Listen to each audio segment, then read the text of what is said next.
The All Smiling Faces podcast is now sponsored by Tyre Spot, the Northeast's leading tyre supplier with branches across the region. Tyre Spot don't just do tyres, they cover everything from servicing to wheel alignment. They can handle every aspect of your car's maintenance. For more information, visit tyrespot.co.uk. Enjoy the episode.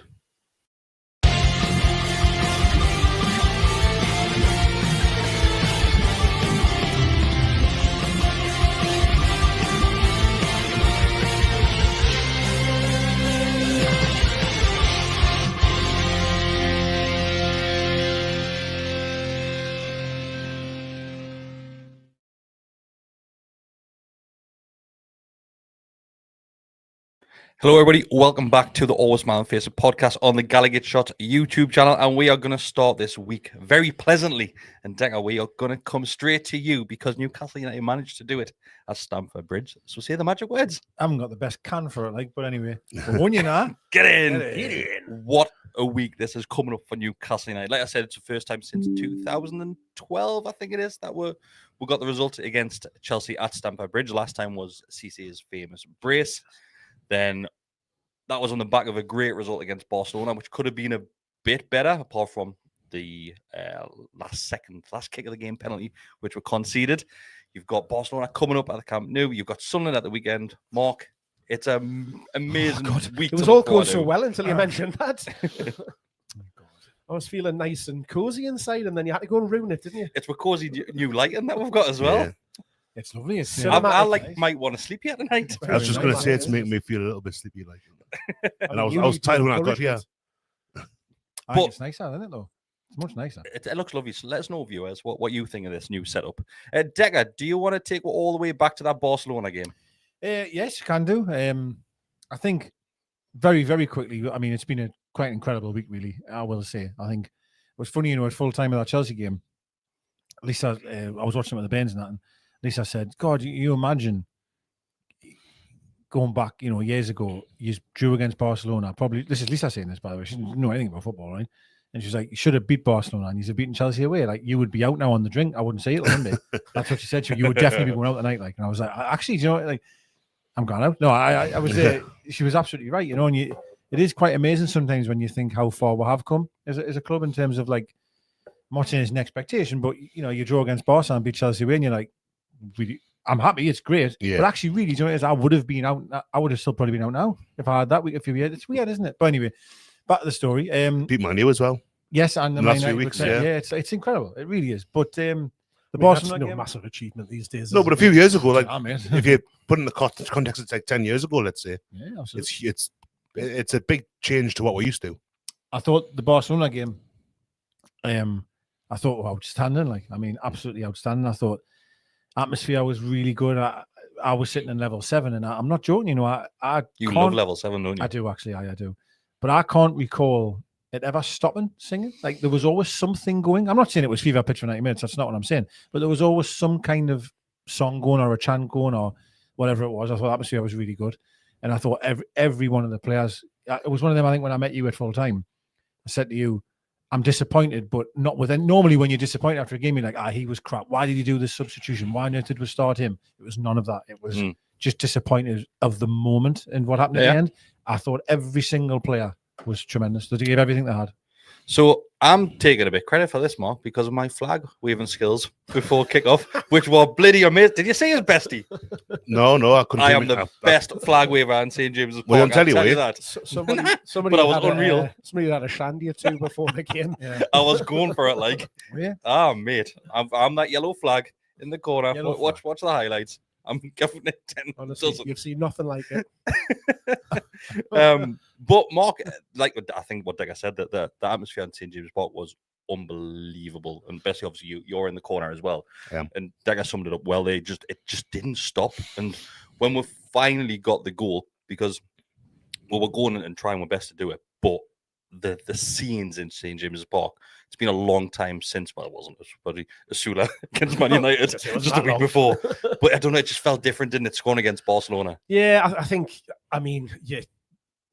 in those big games, there's always something special about playing in St. James's under the floodlights. But, they don't come much better than Champions League game against one of the giants, probably the top 2 clubs in the world. The history that we've got with them and stuff like that, it makes it really, really special. And I think the crowd appreciates that. The players were bang up for it. And like you say, from the first minute to a man, they were absolutely outstanding.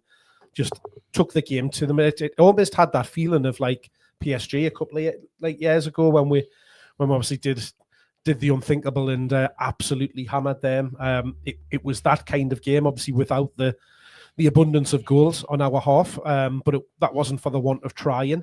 Some fantastic defending, some questionable finishing, good goalkeeping, but it was just magnificent. But that was going to be the only kind of negative to it was yet again another game where we're talking about a referee. It just, when is it going to stop? And we'll probably come on and start talking about this weekend's game, and no doubt we'll mention the referee. Yeah. Well, that's what we're doing on Sunday. Just please be a nice fella, whoever you are. Nice fella. Please Nice fella. be nice. Please be nice. But Mark's bang on there, though, because I feel the last few weeks I've said that quite a lot. Like, you're up against a team and the ref, it seems. It seems almost back-to-back games, it feels like. The Man United game was obviously similar for the red card. And then you're playing against Barca, which is hard enough as it is. Well, and you've got the ref being an absolute fool. Like the Man U game, you had phantom time added on at the end of the first half when they scored as well, which was yeah, you're right. some would argue, a recurring theme against Barcelona. It was weird because I was dead proud of them. I thought they played brilliantly. I mean, I was going to mention a few names there from the team. And it feels unfair because the ones that you leave out, I wouldn't want it to be an implication that they hadn't. Everyone played excellently against Barcelona. I've left the stadium feeling like we're being hammered. I was so flat at the full time that just it felt. And it's people going about cartels. I felt cheated. The yellow cards they didn't get, the one that Sandro got for like less than a lot of what they were doing. The way they scored the penalty with the last kick of the game, like 90, whatever it was, 50, 60 seconds after injury time we thought was going to end. It's just it all kind of, even if there's an argument to say that the time added on was correct and all that, it leaves a really bitter taste. Has it frustrated the headlines afterward, Bessie, that the fact that it's all, Yamal this, Yamal that, and see, I've never seen somebody summarize a penalty. Like, I've seen his penalty technique and stuff like that. I'm thinking, give Lewis Hall some credit. I know he has had credit from outside the fan base as well, but he was phenomenal. It was as good a game as I've seen anyone play at left back for maybe anyone ever. I think anyone. It was absolutely phenomenal. Absolutely world class. There's no other way to describe it other than to say it was world class. The hype of one of the greatest players in the modern game, that quiet, is an unbelievable achievement. I don't think he got dribbled past once, did he? Is that right, Martin? Thinking that? I don't think so. Yeah, he didn't know. His quote at the end or after the game, or whatever it was quite funny about like how does Bruno play in England? Yeah. When you get the ball, it's like you've stole something. Because he said I was just every time I got the ball, I was just getting charged down, which is completely different to what he gets puts up with. I think that quote might be made up. Oh, was it made up? Was it already a fake quote? Yeah. It was right. It was right. It was right. It never got said. That's absolutely. I'll stand corrected. In early with Dagger start that. Well, you know. But I thought we handled them, not just him, a lot of them amazingly well. Rafinha, I was talking to Ben before, and Ben was sweating bullets about the Rafinha going to Trippier. Didn't know he was on the field. He had a shock, absolute shock. I kept giving the ball away. But Hall's I mentioned. I want to mention something which is unrelated, really. But Gary Neville's podcast. I don't know if any of you listened to that. No. I was listening to that. Obviously, he records it straight after the Man United game, and then about Luke Shaw and about left back for England. And he was like, well, Luke Shaw has to be the left back for England. Like, he's the best. This is what Neville's saying. He's the best left back in the country. He's got to start for England. And he went like, who else is there really? You've got O'Reilly. You've got Lewis Hall. But it has to be Luke Shaw. I think, whoa. Like, come on, mate. You're better than that. Like, surely. Like, you look at them performances that Hall's been putting in. Not just one-off either. It's consistently back to back. Specs, isn't it? It's unbelievable. The thing with Neville in it, he does that. Like, it's all Man U, this, that. I mean, I don't know how well Luke Shaw's been playing this season. Maybe well, and I'm not trying to take anything away from it, which is so I don't know, like I don't want to go down that route. It was just a notice, but he's just kept your mouth so quiet. And I do agree with you. I went on Instagram and stuff a few days' time and it was all him standing celebrating the penalty as if it was like a 60-yard screamer. I'm like, he's touched the ball once, man. Is that a penalty? Like in the last, what's going on here? I think those celebrations probably just show you how much they've had to fight for that. And do you know what it is? It's pretty lucky towards the end that they do get the goal mark and the penalty, but they know at full time where they've had a hard shift. Absolutely, it's almost a bit of relief for them because they were in a game from the first minute, and you know I can't really recollect a gilt-edged chance or I mean even like the shots on target stats. I kind of think that there was anything significant that Ramsdale had to face. Lewandowski flashed one wide in front of the Leeses. Burn did great against him as well. Yeah, he did. Great. Yeah. And they went quite direct, actually. I thought they went a lot more direct than I was expecting. The amount of times it was a ball up to Lewandowski and him and Burn were really going at it, really old-fashioned in a way, which was great to see, I thought. Burn did excellent. But Mark's bang on, sorry, that I can't remember Ramsdale doing a save. No, that's not he played badly. I think I just can't remember him really having to pull. I can't even really remember sustained pressure, you know, in a game where you think, we're really hanging on. I can't even remember that. And that's why the penalty in order so much is that they were passing it around in midfield. And I'm thinking, come on then, like, they're not even trying to score. And then one pass and Costa, and then Chow just does a mistake, a bit of a rash challenge, you know. It was soft, but it was a penalty, no doubt. It's a penalty. It's a penalty, yeah. Of course it is, yeah. Well, Deco, we left the ground and we went afterwards. Someone went for a quick pint before we jumped on the metro. And everybody that was spoke to, there was a couple of lads, obviously, Dan Goodall was there, we spoke to Corby, he was there as well, and a couple of the lads. And they all said exactly the same thing. And they're just not necessarily defeated by it, but I think we were all shocked of how well we played in that moment. But then also thinking, it was almost, and obviously going to Barcelona with a 1-0 lead is a fantastic position to be in.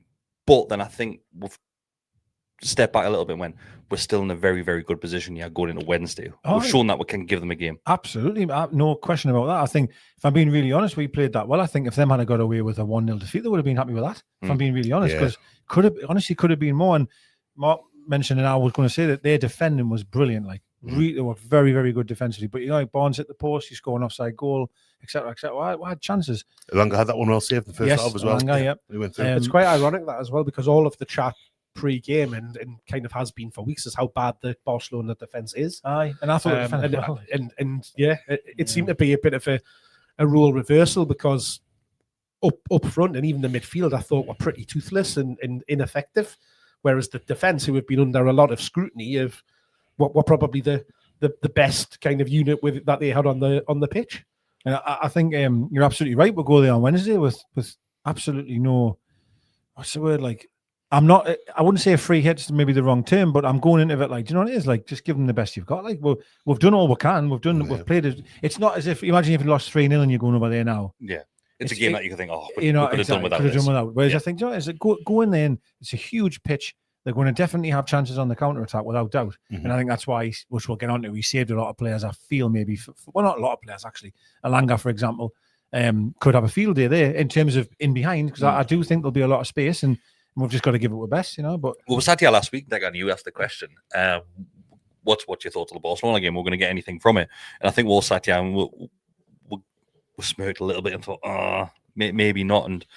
But Bestie, like, going into that Wednesday game, you're a hell of a lot more confident now than what you were for the fixture at St. James's Park. Yeah, totally. I mean, we've seen Barcelona twice now this season, both at St. James's, obviously, and it's apparently a far more interesting proposition at Nou Camp or wherever they're playing these days than they are on the road. I mean, they've won something like 70 out of 18 at home. They've got a ridiculous record at home. But that said, like Decker says, we can cause them problems if they play a high line. I mean, Gordon was excellent yesterday, I thought, again. Joe Willock's starting to come into form a little bit. In fact, not even a little bit, starting to play really well. Elanga starting to look the part a bit more. Harvey Barnes. I thought Barnes was probably, it was weird he got man of the match. I thought he was probably our poorest player. You all said that on Wednesday. And that's what I said. I thought he played badly. Necessarily took his goal, but he hit the target, didn't he? Hit the post as well. But in the first half, I felt like a lot of the attacks kind of ended when Barnes got involved. A couple of bad balls from Hall as well, I guess. But again, I don't want that to sound like I'm giving Barnes a hard time, because I thought even though he was maybe his poorest player, I don't think he played particularly poorly. But yeah, we can cause them problems there. We need to be a bit sharper in front of goal. Again, that said, we were on Saturday against Chelsea. It'll be nice. I think Sandro being back, if he is back, will be big. Joe Linton's had a rest at the weekend, for the most part, so he'll be raring to go. Jacob Ramsey's been looking excellent last few weeks. And the defensive organisation they showed against Chelsea, Botman was excellent. I know we'll talk about Chelsea soon, so I don't want to kind of get too far ahead of myself. But I don't think we're going to go through. I think it probably ends on Wednesday as far as the Champions League goes. But I'm more confident now than I was 10 days ago, whatever, that we'll put a good account of ourselves, if nothing else. We've got to give ourselves a chance, haven't we? Absolutely, yeah. Even in the game, even at the end, as I was coming out the ground, I forget who I was talking now, but I was saying like 1-0 and 1-1 probably doesn't make that much of a difference, really. I'm not disappointed that we've lost a goal lead against Barcelona. I'm gutted that we just didn't beat them. You had that moment. You know, that would have been to beat Barcelona. It's for a club like Newcastle, who were beaten. I agree. I'm thinking of it more the side of the romance of beating them rather than being 1-0 up for the second leg. Same as the PSG. What I'm thinking, well, when we beat Barca first time round, we didn't get out that group. When we beat PSG a couple of years ago, we didn't get out that group either. But that almost doesn't matter. It's almost inconsequential because we had those nights, you know. And this would have felt, even if we get knocked out this week, which I think we probably will, to have that night, we beat Barcelona, that would have been more of the thing for me. Like losing the one goal, I don't think it makes a massive amount of difference as far as the tie is concerned, but it's just that feeling, isn't it? Imagine they do win, or we do get through, you know. It'd be amazing. Apparently, Bruno's travelling with the squad for this one. It's rumor that he wants to be there. To be with the team and obviously be part of that. And he's on a flight, isn't he? Because he put on Instagram earlier today.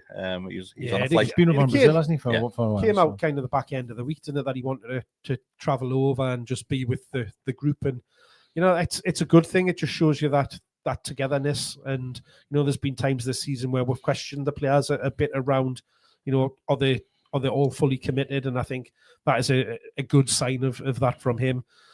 You know, I give him a lot of grief when you first took over that captaincy, but it shows you what a good captain he's actually became, and that he's wanting to be. But I don't think you gave him grief. I feel as if you give the club the decision. So I don't think it was necessarily blamed on Bruno. Probably no. I think I'm digging out probably this whole game. I'll find a way. With a digger. I think there's going to be a take later on, like so. Obviously, the decision I didn't agree with, but I mean, I said it. People can go back and look. I thought that the captaincy was weighing on him too much and was affecting his performances and stuff like that. But he's now massively grown into it. We've seen that, you know, over the last year, particularly a year ago today, which I'm sure we'll get onto. But it, you know, he has really, really developed into that leader and to want to be able to go with the team, regardless of being able to play, just to be there. Talk to them, get them through that game. I think it's a big thing and should be applauded. I want to go back to something that you've just mentioned there, Mark, and I'll come to you, Decker, for this one. The likes of togetherness in the squad. There's been a bit of a rock of the boat recently from pundits, and one of them being our very own in Alan Shearer, and the other being Wayne Rooney, and having a bit of a dig towards Gordon, saying that he didn't want to play the Barcelona game. And Shearer came out, he was alongside Les Ferdinand, he said, well, if that was us in our day, we wouldn't give the manager a choice. It's not like that anymore, is it? Well, even if it's like Ruthless stuck him on the bench. Yeah. So he had a choice there. Not true. The way he's talking, the way he's saying the manager wouldn't have a choice. What's he on about? I love Alan Shearer as much as anyone. You all know that. But Alan, man, man. Like, I sat here last week and criticised, not here in the house, but about Wissa saying, well, go and get a personal trainer, right? He could turn around to me and go, I'm doing it 4 times a day, man. Do you know what I mean? Like, you only... The thing that annoys us is when the pundits calling out players left, right and centre, right? Who are ex-players as well, right? Who no doubt would have hated it if they were getting criticised like that. But when Gordon defends himself really well and all, and I'm really actually pleased he did that. I think I haven't read the quotes exactly, but I heard that Shearer's doubled down and just went even further down. So Shearer appeared on the Rest is Football podcast. He wasn't on it much because he had his Alan Shearer Foundation event at the weekend, so he didn't watch any football, he says, and he's only on the very, very start of it to talk about the Alan Shearer Foundation. Right. Then Gary Lineker asked him the questions from like, do you have anything to say? Would you do things differently? And he basically turned around and says, no, I'll stick by what I said. That's what I hate. That is what I hate the most. Just say, do you know what it is? That I honestly think you've taken Shearer's comments completely out of context. Like, he literally says that, like he says. No, what he said was is in as much words as if you're fit enough to play the last 20 minutes, why don't you play the first 20 That's not minutes? Gordon's decision. That's not Gordon's That's what decision. he's, that's what he's saying. but But he's he's wrong aimed there. that to Gordon, not Yeah. how. He's been aiming that towards Gordon, as if Gordon's chose. I'm not going to start. I'm not playing. That's what he's. He literally definitely aims said. towards I don't Gordon. know. That's not the way. So what's he the mean way I then? took it. What does he mean then? Say that. Say what you've just said. Just say it again. What Shearer said. Say That it if again. you're fit enough to play the last 20 minutes of the game, Right. why don't you play the first 20 So who's minutes? he aiming that at? I think he's just passing the How, comment. He's definitely aiming towards He's Gordon. aiming it at Gordon. So is he saying that play the first 20 minutes and get subbed off? No, he's saying Play 20. If you Says- can give us 20 or 30 minutes in a game, why not give you the first 20 or 30 minutes? Because then you could get a goal or two. so. And then He kind of gives you that head start. adds a bit more of that. He says if you're fit enough to play the last 20, so he says something along the lines of if you go on the day the match day and say, oh well, I can't start the game, but I'm well enough to play the last 20 minutes. Why can't you play the first 20 minutes, see how you feel, then get to half time, then make a decision on that? That's what he said. Yes. I But- get half time. Yeah. Once again, that's not Gordon's decision. Gordon's came out after the Chelsea game and he says, I came an hour shocked as everybody else. I thought I was starting the game. Yeah, he wanted to He play said that. he hadn't trained for 3 days. He had been in bed, but he turned up and thought, I'm starting. Found out he wasn't. He said he wasn't happy, but he has to, And deal why with would that. he not want to play? But that was it. Was getting labelled. Even Rooney's having a go at him, so he didn't shake Rooney's hand or any of the pundits' hands who were on the sideline. Good lad. Factual. But he said, "Oh, you'll get ill." And Rooney made a sly comment saying, "Oh, he didn't shake our hands, but he went back in there with all of his teammates in the changing rooms. What you make them ill then?" And Gordon went, "That's nonsense. I got changed in a room on my own, a room no bigger than this with a sink, because I wasn't allowed to be next to the players." Did Sandro poke his head in? Well, maybe, yeah. But like that's why I was so pleased that Gordon's come out and defended himself. But Rooney won't apologise, or I'm not saying I have to apologise, but like at least say, do you know what it is? I got it wrong. I got it wrong because Yeah. I'm just judging for what I've seen at the time. But now he's explained himself. Do you know what? Fair, good on him, and I'm totally wrong. Move on. That's great. But they never do. And Shearer hasn't either. Shearer's just saying, But Gordon addressed what Rooney had said because he can probably. I honestly don't. goodness me. I don't see the issue. Well, with why is what- Lineker brought it up then? what Shearer said? Why did Probably, Lineker- why did probably Lineker bring it because they've been having a conversation about it. No, he brought it Off air up or because he's something calling like that. Gordon out. He brought it up because he's just said, I cannot see he's calling Gordon out there. Well, who Got- is he calling out then? Rooney, I can get it, but I think that's been a bit of miscommunication because he assumed wrongly that he'd Yeah. gone into the changing room and got changed. That's why he's made that comment. So that's why Gordon's came out and addressed that and said, "Well, I didn't. I went and got changed by myself." let's be fair, yeah, he did say there's a number of pundits, a couple, but then he eventually mentioned Rooney as. He did mention. Yeah. He just mentioned Rooney. He actually by says name, Rooney. yeah. He says, I think it was Rooney that said the following. And said what he Rooney's said. surely over the course of his career been in a situation where someone, maybe he's had to change separately because of a virus or an illness or something. Though it's not a unique. I had to stop myself from saying something there. I did yeah. as well. I really did as well. I was about to say it. I mean, Thanks, lads. who knows? Maybe he has. But it's not like it's just- the first time it's ever going to have happened. Like, It's a regularity. And So- don't get me wrong, by the way. I didn't expect Gordon to say that. I didn't think it happened. I will be honest there. When he's there training, he's sitting them on the bench. I thought he'd just be getting changed in the changing room. And Yeah. you forget that's just how absolutely analytical and how serious and how, we're sitting here. I'm the most guiltiest person in the world of it, that I'll criticize certain things you see and why is he doing this and why is he doing that. But the managing the team and the people to the absolute letter, where he's not even getting changed next to the players. yeah, Like, do you know what I mean? That's how far they take these things, which is amazing I to think hear, it's really. But it's good management. I think Gordon's done well. I think Gordon's done the right thing by he's had that right to reply, Mhm. and he's kind of said, "Oh, well, here's how it was," and I don't think there's any real. because the interviewer, like teed him up for that. Said like, Yeah. there's been a few people say question you not playing against Barcelona. He's like, it's the biggest game of my career. It almost course I wanna play. that's what I don't understand. Why would anyone imply that Gordon didn't want to play against Barca? Like you said, last 16 in Champions League, he's been with Everton before us, and Newcastle. He's never been this far with us before, so it's a weird one. And people do question Gordon's attitude and stuff, though. A lot. And it feels I've also it should be an incredibly lazy kind of line of interrogation of whatever. Do you think it's on the back of the fallout from Everton in his days out there? Possibly when he did he stop training with them or something? Or Yeah. I think I it's mean, also we've the seen Man that City before. game where he had an injury and there was questions over how injured he was when he went down. I Went thought that off was with one pathetic leg as well. touching the other one. I When everybody I think turned into that's dog now. Yeah. been a bit of an impact as well. I'll tell you what it really is. Can I score for Toffee in the league? But he was scoring in the Champions League. So everyone says, oh, he'll turn up in the Champions League nights because he wasn't scoring in the league. Well, he wasn't playing very well. I do not believe that's the case, by the way. I'm just saying that was what he got labelled with, because it was, what was it, a whole year without a goal or an assist or something? It was a ridiculous start. It was about a year, but it was a bad play one. on. It was a long time. It was a long time. But he had 12 in the Champions League, and everyone would go, "Oh, he only cares about the games under the lights out or on telly." Nonsense, really. But people just get labelled very quickly. Even in the Premier League, he's never gone missing for me. He's always, even when he hasn't been scoring goals, he's always been short, and he has. Oh, I'm not sure about that. He's always showing for the ball. He's always coming deep for it. He's always doing what Howe tells him to do for the most part, I think.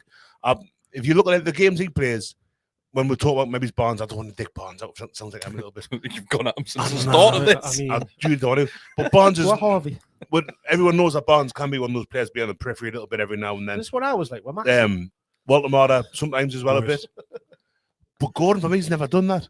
Even when it's not been working for him, he's always been trying to get his foot on the ball. I mean, he gets criticised for doing. Do you think there's a higher bar for Gordon? Because I do. Yeah, totally. This is a higher bar. And I think Barnes can get away with it. Just to jump in, Bessie, the one moment that I can think of recently is the Everton game when he just refused to run after the ball. Was that Everton? That was poor. That was when he got booed off the field. Yeah. And I would have taken him off then. Yeah. I think it did. I thought that was really poor by Gordon. Do you know what he scored, didn't he? The following game, I think, at home. Was it against Man United, the penalty, maybe? He won the penalty and scored it. It was a fantastic. He won the ball Bruno back. Fernandes took him down and I could be wrong, so forgive us if I am, but I think he didn't hardly celebrate on that goal. He almost walked to the corner flag, but didn't actually celebrate. He has quite a reserved celebration anyway, though, doesn't he, Gordon? Is he doing that because he got booed off the game before? Won't be long before he does. Which I just thought, you know. I thought he's when he celebrated against yesterday. Saturday. Chelsea there wasn't a massive. Yeah, I think it's a reserve celebration. He does. He was getting pelters when he scored at Anfield, and people go, "He's not celebrated enough." Yeah, that's right. Yeah, I think it's just him as a character. He just doesn't get carried away with it. But sticking on Anthony Gordon, I'm starting to enjoy him playing up top. Yes, I am as well. And why? Because Voldemort and Wissa aren't there. Well, correct. Good night. No, but it's night and day, isn't it? And I keep saying this, and I will go back to the Barcelona game and say, because I think I said this to Chris, you got 120 million pounds worth of strikers, none of them seen the pitch, and it's because I'm afraid, and we will come on to Volta for Saturday's performance, but it's because your first line of defence is up front, and it's the pressing off the ball that Gordon gives you. Yeah. I'm afraid that's what it is, and that's why, and I'll say it, I'm blue in the face. If you want how to be your manager, I'm unsure how either of them really work in the team. That's the truth. Because he won't change. That's who he is, and that's it. But in fairness to him as well, I know I've been very critical about 4-3-3, and maybe down the road I'll do it again. But in regards to how modern football is, you've got to be able to be fast and press from the front. That's just what the game is. And Gordon gives you that in abundance, to be honest. And that's how it's going to be for the rest of the season, Mark, you would imagine. Gordon up top. Yeah, these days, I think there'll be. I mean, that is one thing as well. But there'll still be times where we've got to bring the other players in to cover. And just, I mean, we are potentially going to be playing less games soon, depending on how Wednesday night goes. But you're not really seeing those green shoots from what are the two strikers at the minute, are you? And an argument there might be, well, they're not getting the chance to do so, but the way that we're playing, Gordon is suited to that, just from the press, the pace. We just need to start taking more chances, because we are creating a lot, and it's just interesting to hear that we're not taking them. I think it was Howe said Gordon thinks of himself as being a centre forward. He's not. I mean, he's slowly getting to that point. I'm seeing him improve. He's fast as out, but I think he's improving. Centre forward. It's not been that long ago that we were sitting here saying the Gordon experiment hasn't worked. It's been 18 games and nothing, and now all of a sudden we've won a few. Adapted. That's what happens, isn't it? You win a few games. Because we're a fickle bunch. That's why. Changes you. Yeah. Changes you. I don't think two defeats this week, and we're back to the. It has. I mean, I don't think it has started to work. I think you've got to say, but I mean, it's catching the eye more because he's busy, isn't he? Mm-hmm. He's busy. He'll close the keeper down. He'll run. He'll do the chasing. So he looks like he's having more impact. He's looking busy. He scored a couple as well.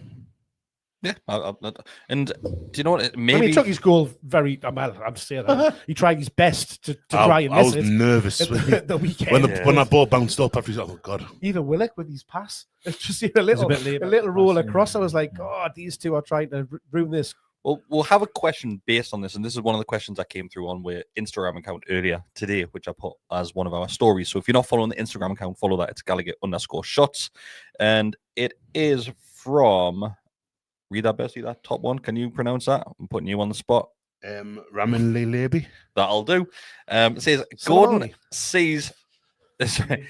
I lost your train of thought there. He says Gordon seems to see himself as a centre forward now, in my opinion. Do you think that's an issue going forward?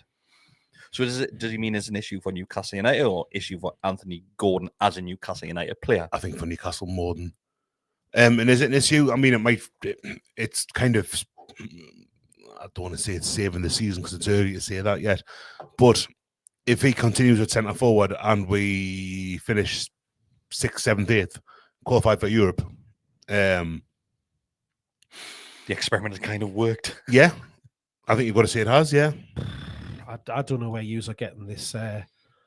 These thoughts of. Because right now he's probably our best striker. Yeah, but we're playing against teams that will allow us that space to get in behind with pace and stuff like that. The amount of times that he's played up front, and I'm not knocking him given his performances over the last few games. I'm more concerned about when we almost will revert to type where teams come in, sit deep, so we'll see one on Sunday, stuff like that, because we and Gordon have struggled massively. So jumping ahead to Sunday's game, I don't want to focus too much about Sunday because there is a preview show that will be going out as well, and hopefully we might be able to get together and do something before that game. But what's going to be the setup, as in your front three for that game? Because Bruno's not back, so you know for fine well Vollemora's probably going to. Don't. Might not be Tonali, Joelinton. Tonali's back, Joelinton's back. Tonali, Joelinton, Ramsey, Willock. Hopefully. Maybe Smiley. Hopefully we'll not see Vollemora. And I thought Vollemora had an okay game, to be fair, at the weekend in midfield. I thought it was a bit harsh before you asked the question. It was our goal. I've seen a few people say, no, every Newcastle player touched the ball, apart from Waldemar. Yeah, I know. People are trying to just find him. I mean, if it's true, it's true, but it's just... But who starts up top? So I think I'd like to see Murphy start. Up top. Oh, sorry, up top. Sorry, front. Apologise, sorry. I mean, and I did a decent knee slide at the weekend. I was thinking more of the front three. Yeah, I'll go with the front three. It would be Barnes, Gordon and Murphy, probably. Because I think Alanga's been... I know he came on against Chelsea, but he's probably been saved for Wednesday in mind, really. I think for his pace. But I'd probably like to see Murphy, I think, on Sunday. Given the quality of Murphy's delivery. And I think back to that goal against Barca last week, where it's a great ball in. A ball that Alanga didn't play. He had a few chances, Alanga, where it was one where Sula made a run to the front post, where it was crying out for an early cross, and he took a couple of touches, and the opportunity was gone. And I'm not going to dig Alanga out either. But I'm going to stop him. We've mentioned Voltemir and West Ham not showing fruits of labour, if you like. I think Alanga is. You can definitely see starting to. You definitely see something. You know what I mean? Yeah, someone's not looking quite so bad now. Ramsey, Chow. It's just the two strikers, and I still think they'll both come good. Baltimore, maybe he's not for us, but I think it'll be one of them things. But I think you can't not play Gordon through the middle now because of the way the results have been. I think it might be one that Baltimore would be fairly well suited to against a low block, and he can kind of be the false. Look at me, low blocks, false nines, transitions. But he can play a bit deeper and bring the wingers into play a bit more. So that would probably end up then being. That's Gordon my thoughts, Bestie. Gordon I and Barnes. Be surprised to see Voldemort start up top. Yeah, there's a focal point. But then with Gordon, the pace they've got, I think their keeper can be got at as well. I think that you look like goal Minter scored on Saturday. He did a hell of a save. He made a good save with his foot. I agree with you. That goal. I think they'll definitely want Gordon on, because I'm telling you, I understand what you're saying, that everyone believes they're going to be sitting back and etc. etc. There's going to be moments where they'll have possession. There will be. There just is. He will want Gordon chasing his arse off to get them under pressure. Get them to be frustrated at the back, make a mistake, etc. etc. There's some of my mates are saying the keeper's terrible kick out of the ball, for example. I want Gordon chasing after him. Who's in goal at the minute? Because is Ruth injured? I He's forgot out for the a guy's while, name. yeah. To be fair, the kid who was in, the lad who was in, and my mate hates him, and I thought he did a hell of a save off. I don't know. His foot was a great save, yeah. But apparently he's not up to it. But they reckon he may be back the other keeper possibly for Sunday, but I don't know. He's had a hamstring injury, so. But I honestly, and the problem you've got as well, right? And I could be wrong when I say this, but the more and more you play Voltemator as a midfielder, I think it becomes harder for him to go back up front, to adapt to go straight back up front again. Does that make sense? Like, because, like, I mean, on Wednesday, God, he was everywhere. Like, I think I put in the group going, I'm not going to dig him out here because he was everywhere. And when that potential penalty happened, I was fuming because, God bless him, he's trying to make a difference. He's trying to track back. He wants to do well, but he should not be in there. Yeah. That's like when Paul Scholes used to go back there and make a foul. Like, what are you doing? Just do not be in the box. That was my issue, Decker, because I think everybody the week before, or a couple of weeks before, they were blaming him for not following his man into the box. Yeah. And he had an opportunity to put across goal, and I can't remember who it was, but they scored from it. And then he does do it in that moment. He gets himself back, but then you think, oh my God, he's gave away a penalty. But obviously, when we saw it back, it wasn't. He was panicking when he blessed him.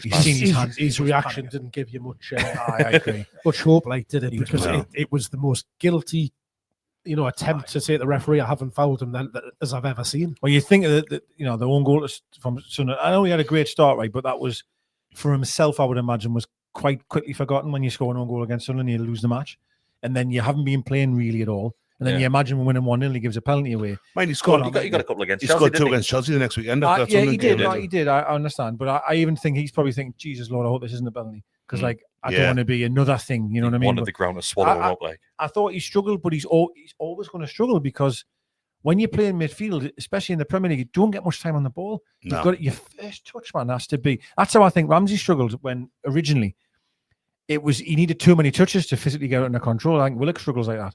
Whereas now with Ramsey, it's his first touch is like glue, and then he's able to turn and whatever, And Voltemator struggles with that a bit, Voltemator struggles with that a little bit. Because if you don't have pace, especially in midfield, you're fucked. You're in big trouble. Yeah. You're in big trouble. Yeah. I think against Barcelona, obviously, the way that they play, it afforded them a bit more time compared to you would get in the Ramsey.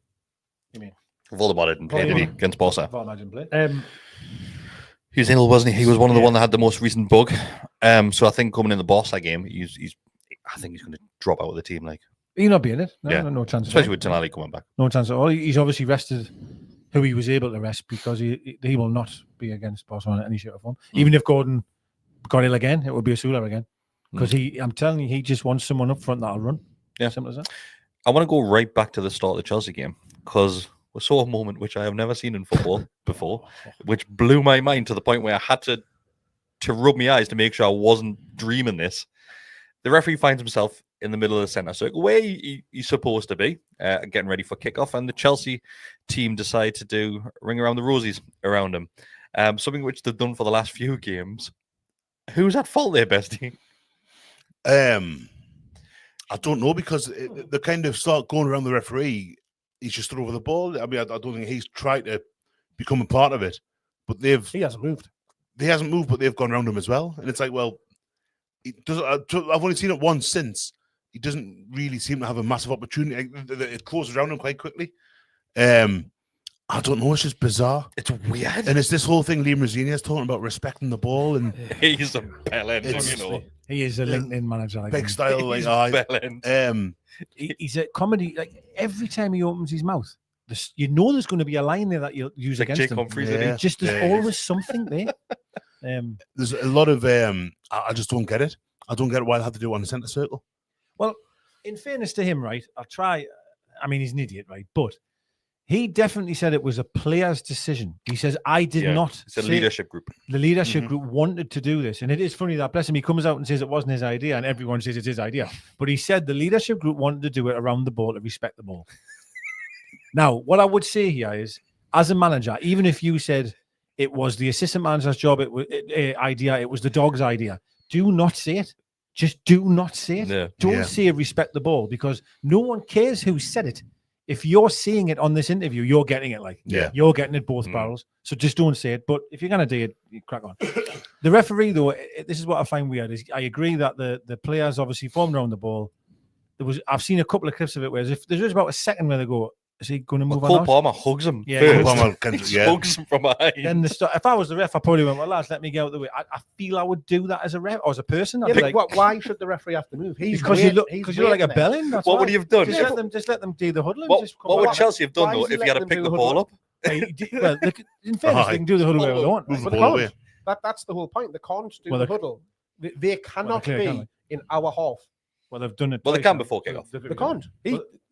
Rafinha even was moaning about it with Arsenal, complaining because this is what the referee turned around and said to him: "Was, hold on, you're complaining about Arsenal being in your half, yet you're doing this before the game because that's what he had an issue with when he was saying, well, the referee shouldn't be saying that to me. The referee should be concentrating on doing his job."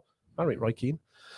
But Well, you they know, have talking about that thing. They've done it twice, though, haven't they? Because they did it against Villa. I'm sure it was Villa that did it. Done it a couple of times now. 'Cause I've seen Apparently, it a 2 or couple of 3 times times. a Maybe. day. Yeah. But just the Um, referee's never been involved. Yes, the referee. Now I don't know if the referee, to Mark's point, yeah, he's standing there ready to do the coin toss. It's what he's there for, like obviously. But when he sees them doing the huddle, you either do two, one, you shift, or two, you go, what you saying? Yeah. Do the huddle over there. It was so Don't stand awkward. in the Well, middle. I don't think he's had time to Of course, react to it. He's there, and He had they've time. just, He had they've time to just pause came- at the cameraman. He came was pausing around like he knew what I was think happening, as soon as that ring forms around you, go, lads, what the fuck Stop- he's doing? stop it now. Like, He does- what he is doing? man. What knocked me ill is he kept on looking at the camera. Camera, Right, yeah. does he looks at it like as if he's going, what on earth are they doing? Well, that's why he looks Palmer again. Like, what are you doing? Weird. What's going on? It You was deserve to get people shit like that. just really weird. Yeah. Like, just book them all for it. Just I don't move what you're Well, getting. that's what I mean. If you're not allowed to be doing that, because I understand what you're saying, there'll be a few players on the other side off or whatever. Like, then the ref tells him to shift. He doesn't stand there and be involved. There was a great photo that I think it was Scott that put it in our WhatsApp group where somebody's photoshopped Eddie Howe's face on top of the referee. And he's just Seen in it the with middle of the Tyndall as Chelsea well, huddle. pulling the mask off. It's Tyndall. Yeah. It's honestly one of the most It's bizarre things I've absolutely ever seen in nonsense. football. And I know it's not, I have to say it though, because it was one of the funniest things of the weekend. So that was the funniest thing of the weekend. Mhm. Because he was bald, it's what's reminding us.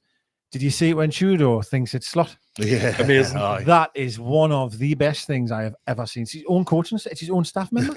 And he goes on, he's going, you all right, mate? And then he realizes him and goes, oh, it's not you. And he wonders, hey, honestly. Who you that call is- him Baldy? well, you know, it's one of the funniest things. He looks a bit like Brad Field. I think he's Yeah, he coach. did. Oh, yeah. It's his brother. What, Brad Field's brother? Yeah. Is it really? Is it really? I'm not sure if you're telling the truth. It Gary, is. is it? Oh, All is right. it? Well, he doesn't half look like him. But have you seen the clip though? when Yeah. Oh, hey, I couldn't stop laughing. But yeah, but mad. But yeah, that huddle thing's a bit crazy. And someone the night I was listening to on the telly was saying like it's intimidating the opposition. Well, So somebody's it's coming in saying it's the intimidating. shittest hacker ever. Well, that's it. Or they're trying to do it to, like, as an intimidation thing. But then there's also an element of they're trying to do it to intimidate the referee as well, and like surrounding him and to impact his decisions and stuff like that. But it's just a load of bollocks. Can you isn't it, imagine really? if that affected my players, that huddle? I'd sell them all. Like honestly, sell them all. Like, come on, like, how can that? How can that affect? It's you? almost the thing with it is that they're saying, well, it's exerting dominance over the fact that you're dominating the ball, you're encroaching on their pitch to say, this is our pitch, this is our ball, respect the ball. It's our ball. Like, did It's you reckon they do nonsense. for every The single daft- ball the that daft comes on thing the is field? they kick off and the ball went straight out to play, and they Yeah. started playing with another Goes one. about throwing the huddle around on the edge of the field. It's it is 100% just It's We were having a nonsense, joke. isn't it? LinkedIn nonsense. When next isn't it? team day in the office, I'm going to put the laptop down on the floor. We'll We're huddle gonna around huddle Show respect to the Well, laptop. next podcast, we'll just start by huddling around the camera. That's what we'll do. It's just mad stuff, isn't it? It honestly blew my mind. Really, really did. Shall we go through some more Instagram Just questions? Yeah, Yeah, go on, just carry one on. thing I wanted to say about as a team in terms of we were so disappointed on that 1-1. Mhm. Felt deflated. I mean, Bessie felt you were getting beat. That's how you Yeah, felt. awful And, like, feeling. absolutely amazing for the lads. They would have felt it probably 10 times worse than us. Then your next year away to Chelsea. Yeah. And you know what it is to get that win. It's incredible. There's a few things to There's win some the great clean character. sheet, winning without Bruno again. Yeah, Stuff absolutely. that of all of these kind of little Not just Bruno. Aye. Our first choice midfield. Yeah, was Joe and completely Sandro as missing. well. First time, yeah. First time, not one of either three of them have started. On Eddie Yeah. Howe. under how, yeah. Yeah, it's unbelievable. That, It is, and it's like little things that you'd think shouldn't really make a difference, but it's psychologically and all that they could do. And and they're doing it, and they just started to get some results at a really nice point in the season. I've been I'm sure I sat here a few weeks ago and said I feel like in games we're really turned a corner in this sense. And what I mean is, if I go back to the Sunderland away game, the Leeds away game, there's some absolutely drab performances. Really bad performances. Where what I would say at the moment, even in games we haven't particularly won, they have been better, no doubt about it. We've looked better. But I've always said that once we took our foot off the gas and we're under a little bit of a storm, we'll concede goals. Every time I keep saying this, that as soon as we come up against a bit of a storm, we'll concede. That one on Saturday was a storm at times, but they managed to keep a clean sheet and they really dug in, which I think was perfect massive. Performance. It was a massive moment. Great, I think and for Ramsdale as well, because I also mentioned that I love how Ramsdale, every time someone does a header, I know it's only a little thing I'm going to say here. Every time someone headers the ball away, every time someone tracks the man or goes out of play, Ramsdale is the one. He'll run straight over to that person and proper hug them and sort of like slap them on the head type. I know it's something pathetically tiny, but I love it. He does it every time on Saturday. He did that. You know, I think that's because he's so relieved he doesn't have to make the save. Hey, don't you pick on my mate? I like him, I like him, but I also love his goalkeeper boots, gloves, and boots combo. All right, okay. Big fan of the Pred combo. I hadn't noticed. I not noticed. I told the Ben was going, oh yeah, Dad, look, he's got the same colour Pred gloves as he has boots. He deserves to start for that. There was something I saw on social media, and it was about Ramsdale. Obviously, he's on loan till the end of the season. I'll come to you, Bestie. We might. Goalkeeper. Do you think he's done enough to earn a full-time contract at Newcastle? Not a start number one, but to be amongst the goalkeeper setup? Not yet, no. Okay. I think he's going the right way if he keeps on. I think his form since he's come in for Pope has largely been very, very good. If he continues this until the end of the season, then I see no reason why not. At the minute, I'm still not totally convinced. I mean, listen, he has been excellent. He played well against Chelsea that weekend, played very well against Barcelona. The Man U game had a couple of little issues, but he is rightfully first choice at the minute. So I still think we need to strengthen in goal with regard to him and Pope. But he's going the right way about it over the past month or so, I'd say, yeah. He's certainly improved in commanding that 6-yard box. Yeah.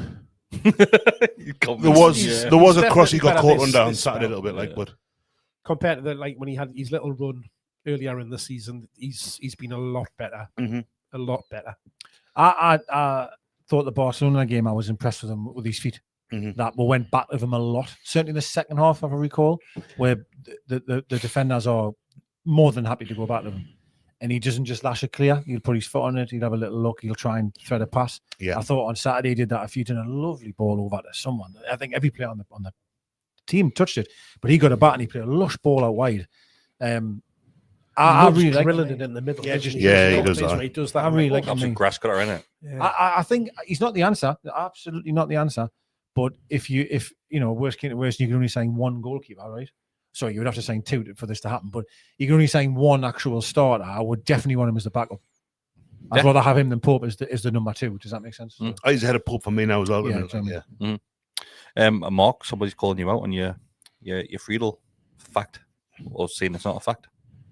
Saying player liaison officer Alan Dixon was the Friedel lookalike, not his brother. Not sure. I don't know who any of these people are. I know Brad Friedel. I thought it was one of the just an awful scouting team, and it was. I was going to say Andy Friedel. Not a clue. Not a clue.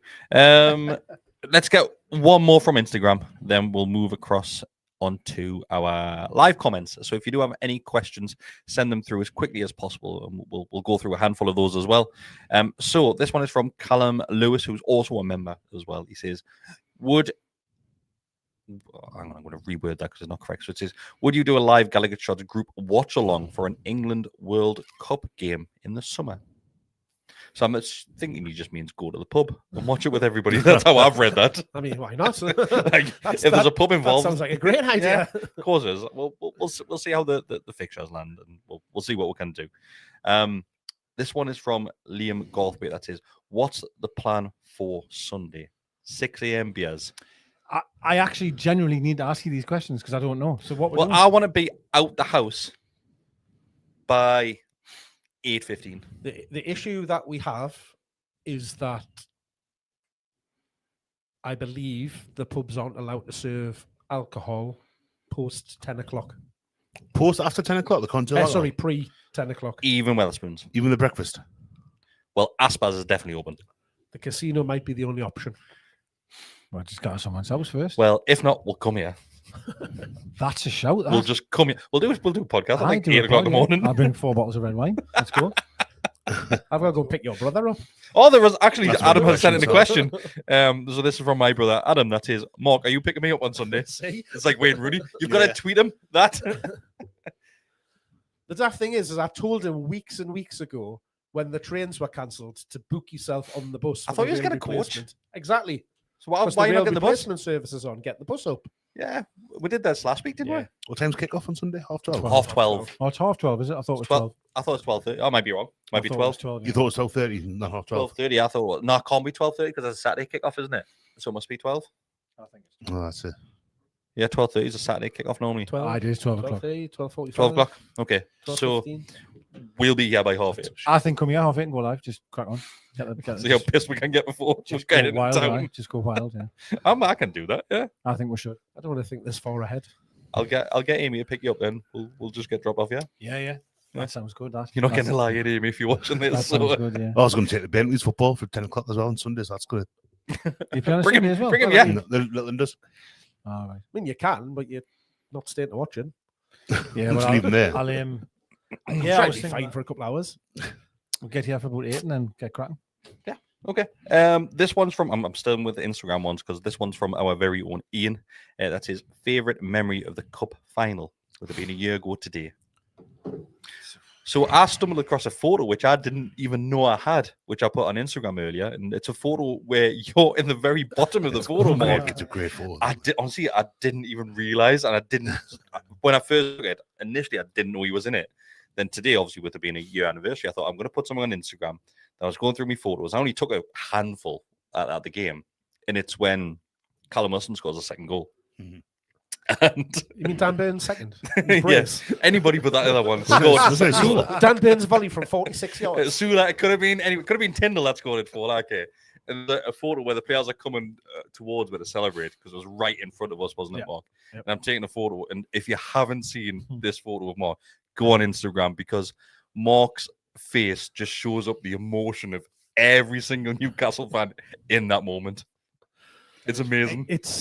It's just utter disbelief. That's the only way of explaining it. Like, in God, I can picture the images going around in my head, thinking, could this actually be I happening? think that's when the crying started. Probably.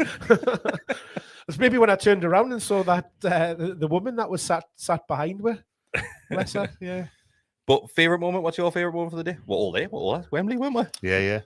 It's hard for me because I know obviously that it's easy to say the Dan Burn goal, for example.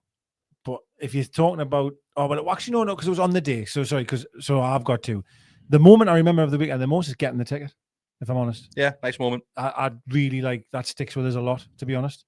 But that was the day before, so I can have to. But probably the final I'd probably say Isak's goal, like Wilson's goal.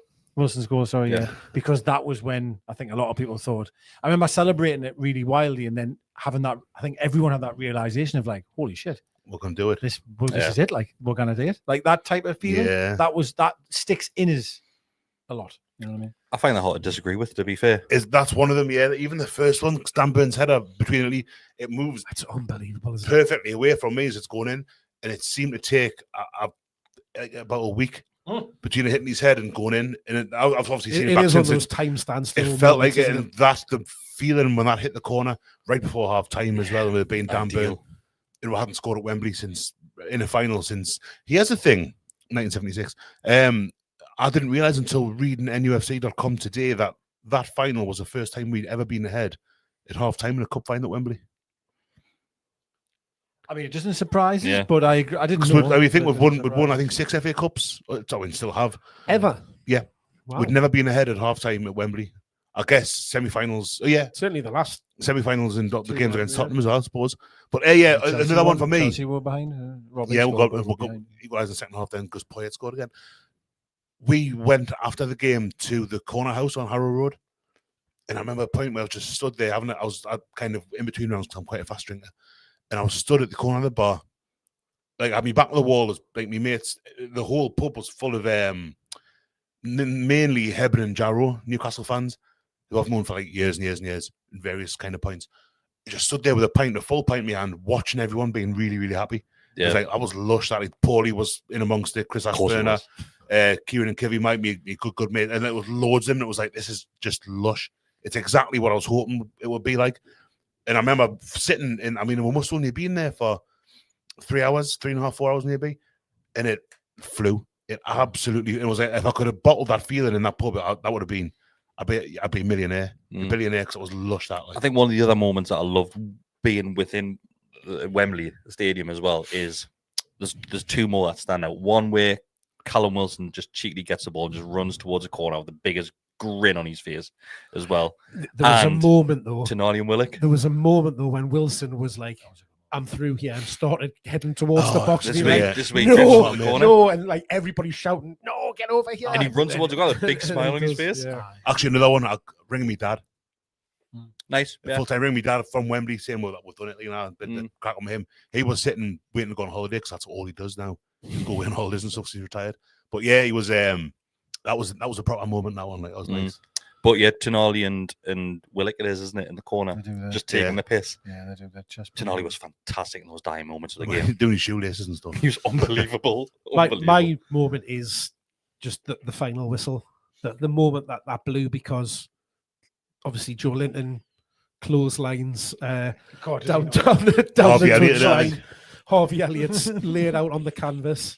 Nice little moment with Dan Burn and Fabian Shaw at full time as well. I love that the defense where they're all just come together. But I mean, they launched the ball from that, didn't they? And it was like, oh God, here we go. They're gonna. Yeah. You just had that full on fear that God, it's gonna happen again. They're gonna score. It's gonna go at extra time, and we're gonna get. They have all the momentum. But then the ball comes out again, and thankfully the referee just blows that whistle. And watching clips back today, like the goosebumps. Yeah. There's loads of clips of like Razor doing his commentary, kind of for the last couple of minutes. It's just somebody running from the bench in a boot, falling over. I don't even know who it is. It must be coaching staff or something. There's somebody with he's got a moon boot on and he's running in. I thought it might be in Hall at first, but I don't think it was Hall.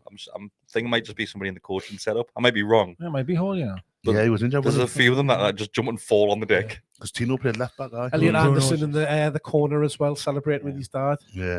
Must be, them moments, but I know obviously because he's a fan, but there must be very bittersweet then. Because he knew, he would know I should be part of that. Like all of us would love to be, but we're not good enough. But he physically was and is, and he should have probably been there. Yeah. Bittersweet, that one, I think, in a way. There's probably that bit though when the coach and staff spot him there as well. Eddie Howe points it out, and it's I love the moment with Howe when he got the push towards and he had his moment with the trophy. That the was Cells moment as well. The Cells, Bruno and I didn't bring the Cells over. I didn't realize until a few days later when I saw the pictures that had happened. Yeah, I got the Cells. That was lush. That because he's gone now, but he had 10, 11 years at the club. Went back on Nottingham Forest when he first signed and stuff. And he's been so important after the takeover with kind of remaining as club captain. Excuse me.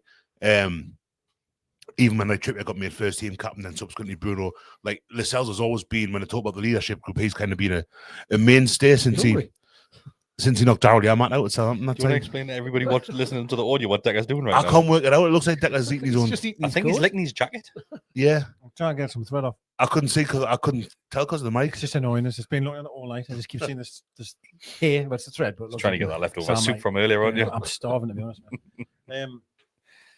How good was Trippier that first half? Unbelievable, because the attack really like. It's funny how attacked him as performance sticks in your mind, and that first half an hour, God, he was immense, immense. I love that man. Yeah. Shall we go through some of the comments that came through on Instagram? Not on Instagram, we've already done them on the live stream. I mean, so we've had a donation from Josh, as always. Thanks very much, Josh. It's a £20 donation. He says, "Can we talk about Big Nick being wasted in midfield 3 again? What is Eddie saying to play him there? I've never felt so sorry for a footballer more than I have him. Either play him as a striker, a false 9, or don't play him at all." I think the issue is, Josh, injury with Bruno and Miley. have kind of been limited. Joe Linton just coming back from an injury, to Gnarly picking up an illness. I think that's why this experiment has continued a lot longer than what we'll probably expect them, Bestie. Probably, yeah. I mean, it's been a month, maybe 6 weeks now since he first got played in the middle of the park like that, and it hasn't. It started off, people were quite happy about it. He had a couple of decent performances. I think one was against Karabag. I forget what. And it's all let's drop deep, and he looks like he's doing a decent job there. And all of a sudden, I forget what game it was now. But it was after Karabag, I guess, where the narrative totally changed. Where it's like, oh, hang on a sec, he looks, and he doesn't. I don't think he's a midfielder, and he hasn't got the attributes. At present, one of the things that I've been critical of him since he came was that he needs a bit too much time on the ball, and you get even less of that in midfield than you do up front, or you certainly don't get any more. So I don't think it's I would guess that it's not what Howe wants to do. Mm-hmm.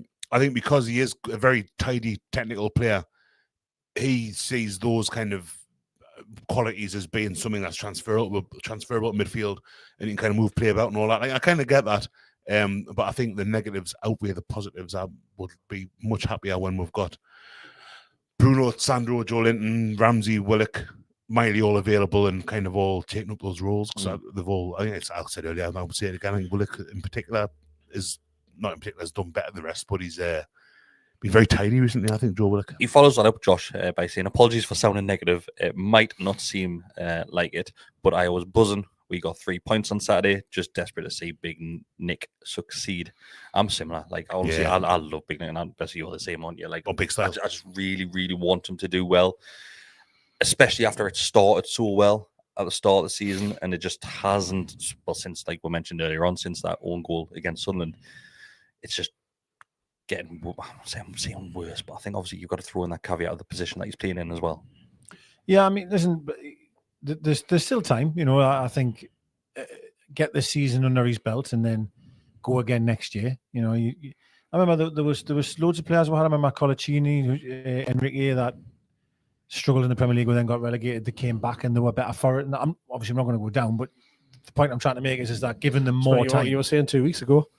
No, listen. I'm being kind here. I do not think it will work for him here, right? But I want to be wrong on that.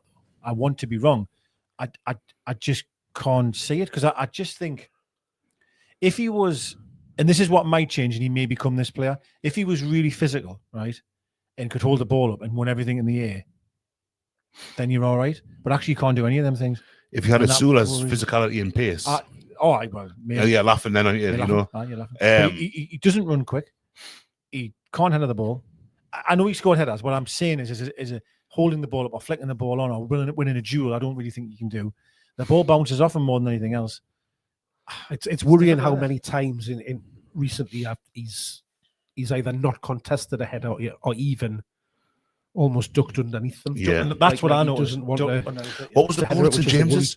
There was a goal at St James's earlier in the season. Wolves. No, he didn't score it. Oh, sorry. Where Gordon comes in off the right and plays it to him, he just flicks it straight back. Gordon inside, and Gordon obviously doesn't score because he didn't score a goal for like whatever it was, 30 years from open play. But there was one earlier in the season where that was the build up to it, and it was like, oh, that could work really well. That with wingers coming in, and he can be like, again, the false nine thing where he can just kind of be someone to lay the ball off to and quickly get it back, or he can pick someone else out. Or I think I said that last week or the before that he's a moment's player where in a game he'll struggle for an hour, but we'll have a moment where you go, oh, what a pass that is. Or he did it with Murphy that week, wasn't he's definitely capable. Like he is. I just think I don't think it happened this season because I think he's someone, because again, coming from the Bundesliga, I know that it's not like a Farmers League out like that. Really, it's not as strong as the Premier League, obviously, but it's just that he needs to be stronger and he needs to be a bit more clinical with his not necessarily just his finishing, just he needs to be able to kill a ball dead and play it instead of kind of touch. It's really hard to play up front in the Premier League. Very. How many strikers have come in from different leagues that have scored 50 and 50 in other leagues and come here and score 5? Yeah, it's really, really, really difficult, and we're just going to have to be patient. But I do think though, keep playing in midfield is going to hurt him over in the long run. Like, I agree. I'm going to move across to Newcastle United's number 9 because there's been more rumours on social media again. I'm not falling for this one, but apparently Wissa is unhappy at Newcastle and lack of game time that he's been getting recently, because he didn't shake people's hands and he didn't acknowledge any sort of celebrations after that result. Yeah, against Because Chelsea. he walked into a room. Exactly. Yeah. Yeah. I'm not Pathetic- entertaining it. pathetic stuff like that. It's rotten. It's just, Was he in the photo? yeah, apparently he was, couldn't but see him, like. he's obscure. I don't know. if Scott- You can see the top of his head. yeah, He's only little. he's only a Yeah. little lad, the guy. But no, Well, there was a thing. Depends where you look. Something. I mean, it is now he apparently fit again. I think Howe said as much as well. Howe said that he's fit and he's kind of, Fittest he's ever been in a Newcastle United shirt. yeah, which is a low bar, I guess. Like, but for reasons outside of Wissa's control, not technically. Well, apart from he didn't have a pre-season. I know that's kind of the yeah. But That is one hope though for him and Baltimore, is that we could now actually start getting on the training pitch with not having an abundance of midweek games. well, if we don't every get past single Barca, week. if we get past Yeah. Barca, we're still. But even with the It's a national done in break, no? the League Cup and the FA Cup and stuff like that. Yes, he'll go away with Germany. But you'd hope that there's an opportunity, and that's one thing that Eddie Howe will give you is development of players, making you a he's better player. Renowned for doing it, that. yeah. So you hope that there's still time this season for a bit of green shoots to happen there. What I will say though regarding Wissa, and obviously I've backed Wissa privately in our group and on here and stuff, I do find it a little bit worrying that he's now 4th choice striker, maybe 5th. Fifth, maybe. And you'll even if he's as fit as he's been at Newcastle, and he's still not getting any minutes after like Howe, Gordon, Walter Marta, Asula, 5th, yeah. Sorry, did I say Howe there? That's 4, isn't it? I'd rather have Howe up front. To be honest. So Gordon, Asula, Walter Marta We've only got seems to be the 3 fit pecking order. strikers, haven't we? So Wissa would be 4th in that regard. That's concerning. Like if he hasn't been shown it in training, or if how he's just kind of saying he's as fit as he's been at Newcastle, but he still wasn't particularly fit last time, so he's building up. I don't know. I still firmly believe that he's someone who will score goals for him. Maybe even this season, but the reluctance to kind of move away from what I imagine is going to happen will be the reluctance to move away from Gordon in the middle. Might mean that he's got to wait and maybe he will become unhappy. I don't know, but it's a strange one. I suppose you want him to be unhappy. Now, I don't mean unhappy in regards Yeah, to trying to yeah. not, but you want him to be annoyed that he's not playing. I don't want any player to be sitting there going, happy days, it's fine. Well, Like, Gordon surely not. against Barcelona as an example there, where Yeah, House said exactly. you had 3 days in bed, like I Yeah. can't play. And You he's can't like, "Oh." play, no. So yeah, you'd want him to be unhappy and you want him to react in the right way, and that's the kind of want to prove that doubt us wrong and all that. And I know he's been injured, and I get that. Obviously, I do know. And a lot of people have said about the training stuff, but I remember Asula got hurt, right? Ankle injury in the warm-up, wasn't it? And he was out for ages. Remember? Yeah. There's a warm-up because I think he had actually played, in my opinion, quite well a game before, maybe. Or Was it a whatever cup game, maybe? Maybe it was, and I thought, we've seen something there. Then he got injured in the warm-up. I was, geez, we're down to 1 strike. And now it felt like at the time anyway. Bournemouth, maybe. And he's come back and looked. I mean, bless him, he ran himself into the floor against. Was it Barca? Wasn't it? Barca was, yeah. I mean, he ran himself into the ground to the point where I actually thought that's him done. He couldn't chase. I And thought then in he the actually went and done a run. In the first half, I Bless him. thought, God, he's not. He's Just because when you watch him and Gordon's the same, they are just doing 100-yard sprints every 3 minutes. Like, I'm sorry, that's gonna kill you. Like, I mean, it's unbelievable fitness, really. But to your point, though, Bessie, like if he is 4th choice, clearly kind of is. Something has to change, either be it on the training field or something has to change. Or as I've said before, when he comes on the field, he has to make it look like he's not even lifting a leg when he comes on, in my opinion. And I know we might not have the ball and stuff like that, but he has to do more when he comes on in order to go, do you know, it's actually you deserve a start, because that's not what we're saying. Yeah, I don't disagree with anything that was said. We'll end it on this one. So this one is from Dan, who's also a member. You can become a member, just $2.99 a month. How good has Ramsey been in the last month? What do you think Eddie does when everybody is fit again? It's a nice problem to have now, isn't it?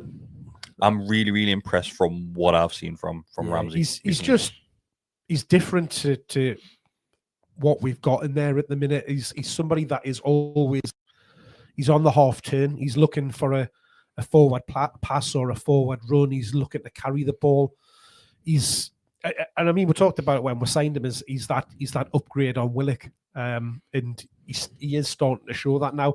And as good as Willock has been the last couple of weeks, because his game has massively improved compared to where it was, pre-Christmas and over that time. But it's nice to just have everybody coming into a bit of form, and that can also be with the fact that they're actually getting a run of games together as well, because they were just coming in and playing bit parts. But he couldn't have been any more unlucky with his start to his career at Newcastle. Thanks for so long, kind of coming in there and picking up an injury straight away, really, really struggling to get back to fitness, and then again in and out the team.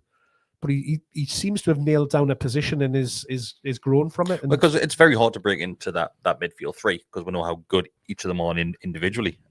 So obviously that opportunity came his way with the injury to Bruno, and obviously Joe Linton picking up injuries. That's how he's got that position. And honestly, I've been really, really impressed. It's a shame that Joe Linton has picked up this toe injury this week as well, because he's looked brilliant the last half a dozen games. Like apart from he needs to calm himself down. After, and I know you're taking a bit out of his game, but if you've just been a yellow card, just somebody drag him away. Yeah, well, he's Sandro did, didn't he? Yeah, just quicker. He has to be available for Sunday. Yeah, because he wasn't in the last derby and we missed him massively. And we need him to try and combat against Shaka. Even the derby before that, if you look at it, like he was having a great game and we were controlling the game. Then he got injured just before half time. Then the game changed. He's such a physical. There's so many games at the Barca game, and I think the Man United game, I said it, he's playing like 2 and 3 men on the field at times, man. He's that good. So he has to be on. But to Ramsey, I think him getting a run of games is what Mark said. Like, he suffered with injuries at Villa, didn't he? And then he's come here and got injured almost straight away. It's very difficult that for someone to then try to get any type of form or whatever. But the one thing that what you would see on the eye, anyone that knows anything about football, when you watch him play, you know there's a player there. You can see it, can't you? He's very quick across the floor. Like he's just very classy, isn't he? It's also a forward pass. Mark was saying that he can return it on. He receives the ball in the half turn. His first touch is really good. He moves, he glides past players. And there's a lovely little highlight reel the club did about the midfield three against Barca, the way it was recorded, and you could see some of the stuff that was highlighting the three of them, how well they played. But Ramsey was really, really even for the goal, that was a beautiful move, like to even get it to Murphy out wide and then go in. And what a lovely ball he. It was funny, and honestly, God, I said this right when he got the ball at this moment. I felt when Murphy come on, we had nothing on the right hand side. I felt Elanga actually did well, but I totally agree. His final ball was either too late, too early, not good enough, basically. But the threat of the speed was gone. I was like, since he's gone off, we've done goal. I hadn't even finished the sentence, And he crossed and scored, and I went, yes. And me mate was went, you've just said there. I went, nah. Yeah. But it was a beautiful ball. It's where you want Barnes as well for. Like I say, I don't know it was a cleaner strike. It's where you want him to be. He's got that instinct to kind of. Well, I think we've said it all the time. If your right winger's crossing it, your left winger should be coming in. And likewise, if Barnes is, because sometimes Barnes will cut in and then bend one in. You want Murphy or Elanga, whoever it may be, coming in from the right hand side as well. Right, a couple of things to mention as well.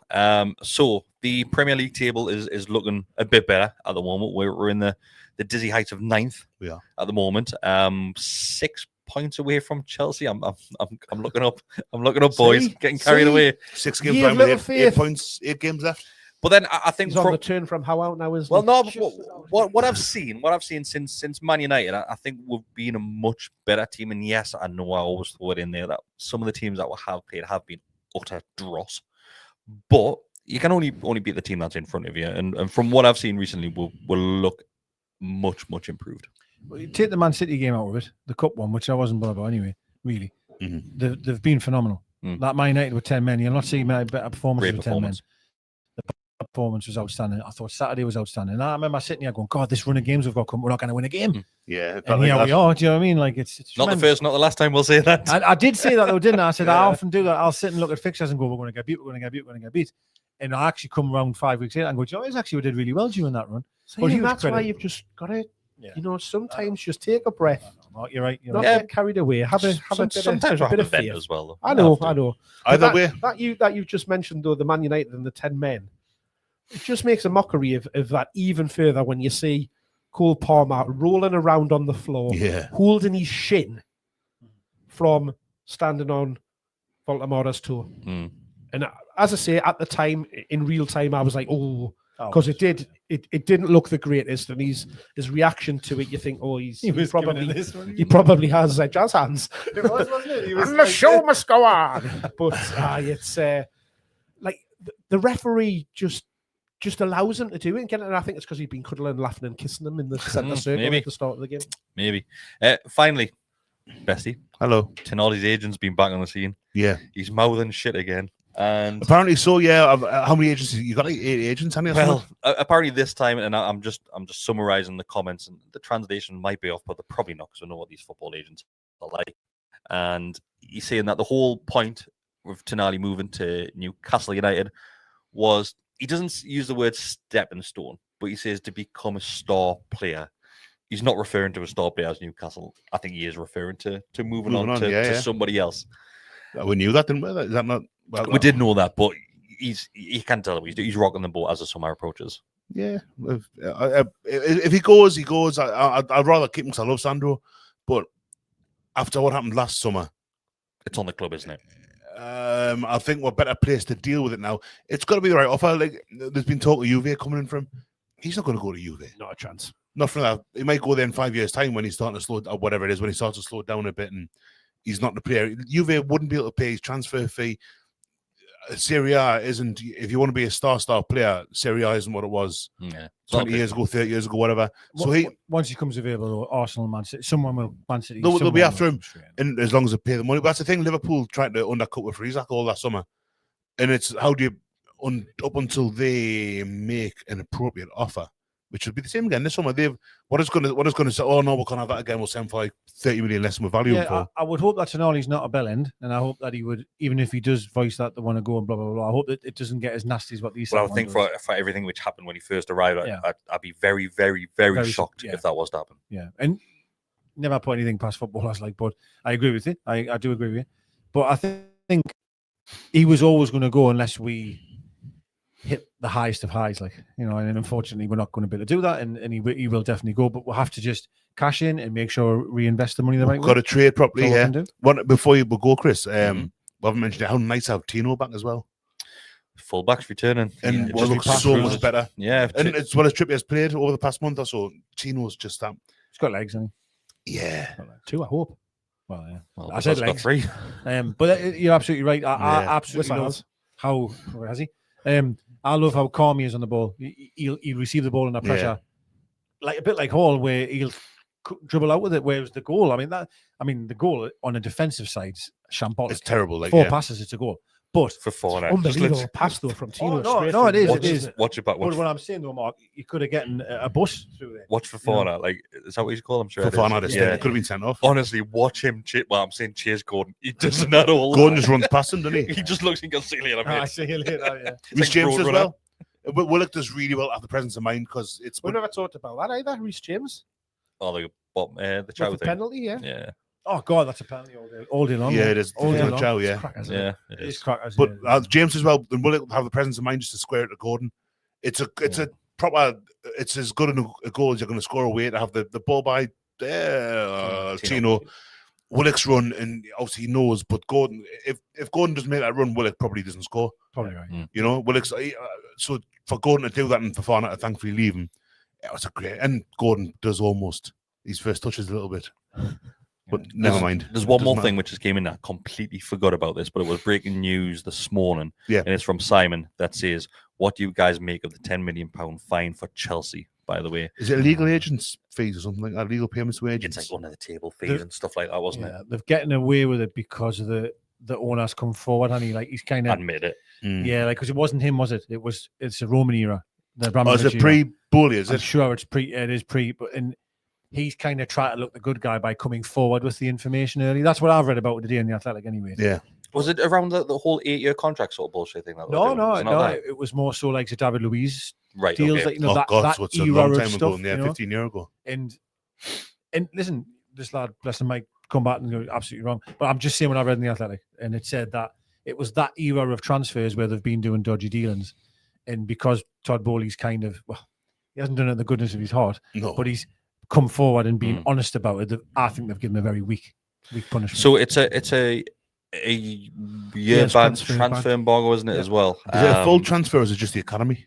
First team. It's both. No, first team. Both. Yeah. I've seen a Academy mentioned in something. I thought, oh god, is But this? 2 years suspended. So what they'll do, they'll just buy, just ready to skip that next year. Have they not had something similar to that before? Well, it just Yeah, always the happens. transfer ban doesn't it? when, Man City will Lampard be the was- same. Man City will have a 47-point deduction, but it's suspended, which doesn't mean out. It'll be something insane when that one comes out. Which you can understand the frustration from the likes of Newcastle's point of view, where we're trying to do things by the book and we just can't spend what we want to spend. You look likes of Everton. Was it Forest that had Forest, points deducted? Forest, Leicester the had P, points yeah, deducted. PSR. There's Did a fair Everton few have of them. twice? Everton twice. They got done Yeah. twice, yeah. Twice the Because same season. Oh, did won they- the second time. Did though, they not did appeal the second one because I think they it did. was too heavy of a point deduction or something I've daft seen like that? the Leicester one, the Premier League have appealed that deduction that they've got in the Championship. Have they? Aye. So Leicester appealed it, but the Premier League have appealed it as well. Just appeals that out of the shop. I don't know if the Premier League are that- appealing because that means the Championship doing it means that the Premier League wouldn't be able to sanction them should they come back up. But I mean, Leicester are They're gonna at go the down. second bottom at the If you're minute. not careful, yeah. I mean, we'll have to see what happens with these appeals, but at the minute, as things stand, they're looking. So apparently, I might be wrong here, and we are worded might be incorrectly, but El Grande Salmon says suspended means if they don't do anything wrong in that year, then that'll be dropped. Well, yeah, when you get a Yeah. suspended sentence in the courts, it's It's you exactly the same, it's isn't it? So, Yeah. Which blows my mind. What's the point then? What, 10 million That pounds. means they is can't just can't nothing. sign anybody next season. And if the no, they can. No, they can. They They can't sign just- As people long as they're, if they're suspended. okay for the. no, it's a 2-year suspended though. Mhm. So I think for the first year, providing they don't do anything, then the second year drops off. Oh, I don't know. I could be wrong. I'm No, not sure. I think that's the way I've read it. I love how we've all got different opinions on what this is. So what is why it? Why don't they just say like they can sign whoever they want, but it's suspended sentence? So what's Like, it? Well, if it's just, if it's Well, I just- mean, they'll find a loophole to get around it. Anyway, they'll probably just sell another hotel or something like that to do it. God, Thiago got a Brazil call up. Sorry, I was trying to get the things here. Sorry. Brentford. Yeah. I think he just scored again. Investigated. the Keep 3-1. talking while I was right up about Yeah. I've got nothing else. The To say. Decker's already swatched anyway, turned off. So There is a match preview which will be going out in the next couple of days. So that will be going to members first. that Get best a first of all. life out of you. and there's a comment. Mark is totally wrong. So yeah, so there will be a match preview going out. So that will be going out to members first. So keep your eyes peeled for that. If you do want to become a member, it, like I said earlier, it is to start from $2.99 a month. There'll be a link in the description where you can sign up on that way as well. Check out, you found it. Nah, we'll no, they're leave fine. it. No, they're fine. They're fine. They can do fine. whatever the fuck they want. So the transfers investigated were Hazard, Eto'o, Christiansen, and David Luiz. That's what they're saying. Yeah, but it is suspended sentence. So if they were deemed to do something further wrong, then the transfer ban would come Yeah. in So place. if something's suspended no. for like 18 months, then it means that for 18 months they'll be scrutinised, and if they do with something within that time period, So keep the Yeah, powder that's when dry. they hit them with the Yeah. Yeah, the so what they're sanction. saying there, they've But got after 2 that- years. If they do something wrong in 2 years, they'll be banned for a year. Yeah. That's what it's kind of saying. Fuck me. So there's pointless. 10 million pointless. So there's no. It is, yeah, and there's no- this City one to me is the one. I'm telling you, if these somehow get away with this, right, But they probably will. then that's when we've just got to go balls to the wall. Well, that's why they're admitting it, so that they get a more lenient punishment, isn't it? exactly But right, City yeah. have 100% cheated, and there's honestly there's evidence of there, man. It's proven. Do you know what I mean? So we'll see anyway. We'll see. But yeah, thanks everybody who has joined us on the live ones. Been over 200 this week. Like the video, become a subscriber. If you are listening to the audio back as well, you can leave us a review on there too.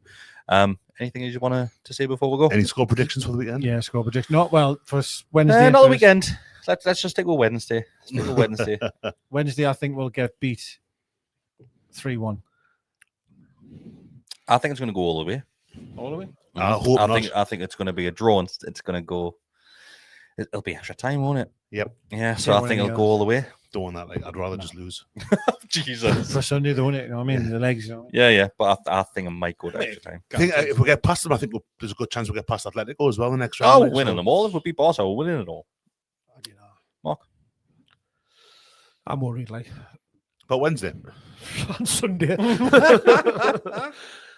Yeah, Almost made it the full show. That we hitting something off. Turned in the seats. I don't know. I even struggle to see we're scoring it on during the week. That's I think we'll probably lose 2-0.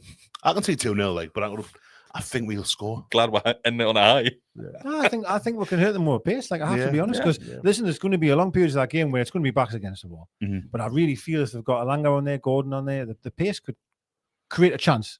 could create something. Sula even maybe. Just If we defend like we did at the weekend, because they were colossal, Unbelievable. like, Botman, it was Botman like Oh, I thought Chow was fantastic, mate. yeah, Charles, So I don't know.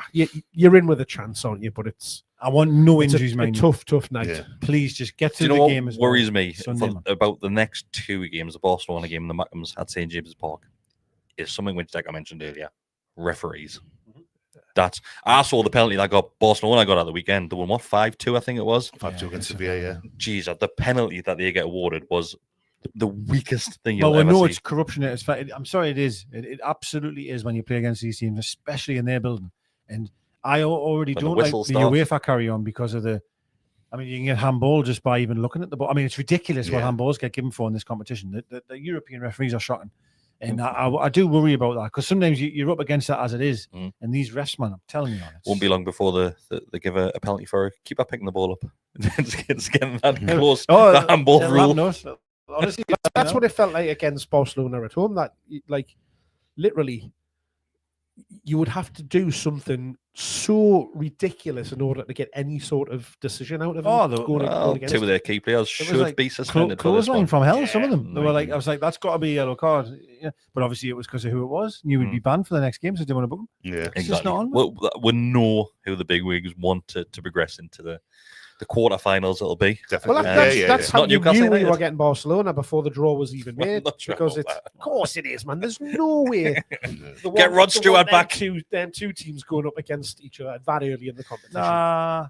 Well, Man City, Real Madrid's in there. That's what you're trying to say against English teams, aren't you? So I get what you're saying. Okay, fair enough. Thanks, everybody. We'll see you next time. What you was doing? Ta-ra. Doodle bip.